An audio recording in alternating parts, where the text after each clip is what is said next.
ये इस वीडियो में हिंदी भाषा की ग्रामर के जो बहुत मेन पॉइंट होता है, संधि और समास, ये सब मेन पॉइंट्स होते हैं।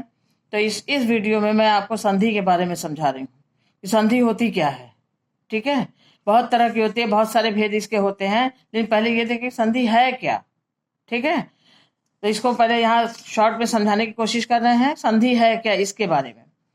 किसी भी शब्द का अंतिम वर्ण दूसरे शब्द के प्रथम वर्ण से जब मिलता है तो वहां विकार पैदा होता है।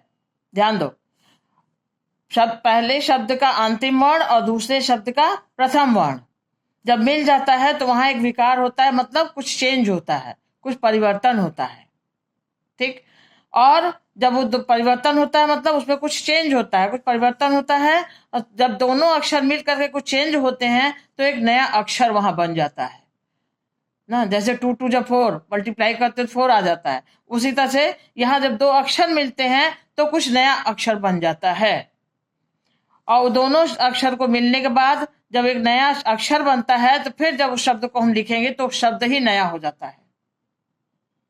तो किसी भी शब्द का अंतिम वर्ण दूसरे शब्द के प्रथम वर्ण से जब मिलता है तो वहां पर एक विकार होता है, एक चेंज होता है, परिवर्तन होता है, और परिवर्तन होकर के एक तीसरा अक्षर बन जाता है, और फिर उसी तीसरे अक्षर बनने के कारण फिर वो शब्द एक नया पूरा शब्द ही बन जाता है, शब्द बदल जाता है।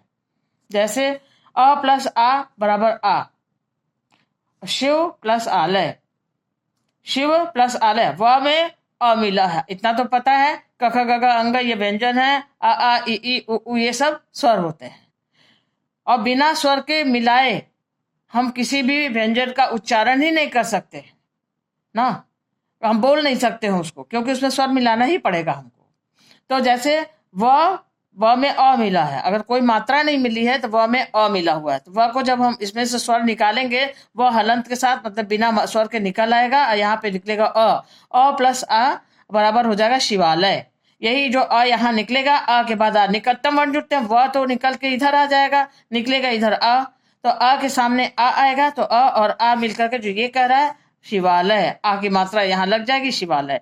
रमा प्लस ई ऐसे यहाँ पे ये बताए हैं, तो आ प्लस ई जब हम ए बता रहे हैं तो यहाँ पे होगा रमा प्लस ई, इसमें म में से यहाँ अ था तो अ निकला, यहाँ आ है स्वर तो आ निकलेगा, म हलंत के साथ यानी बिना स्वर के साथ निकल आएगा, और इसमें से जो आ निकलेगा तो आ के बाद ई आया, और ये दोनों आ और ई मिलके ए बन जाएंगे, और यही ए की मात्रा यहाँ इस पे हो जाएगी, तो हो जाएगा रमेश। रमा प्लस ईश हो जाएगा रमेश।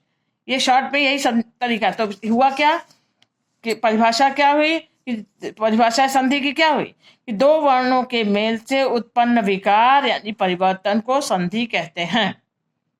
कि दो वर्ण मिलते हैं तो जो उससे चेंज होता है उसे हम संधि कहते हैं, और जब इसी तरह जब नियम के अनुसार उसको जब हम अलग करते हैं तो उसको संधि विच्छेद कहते हैं।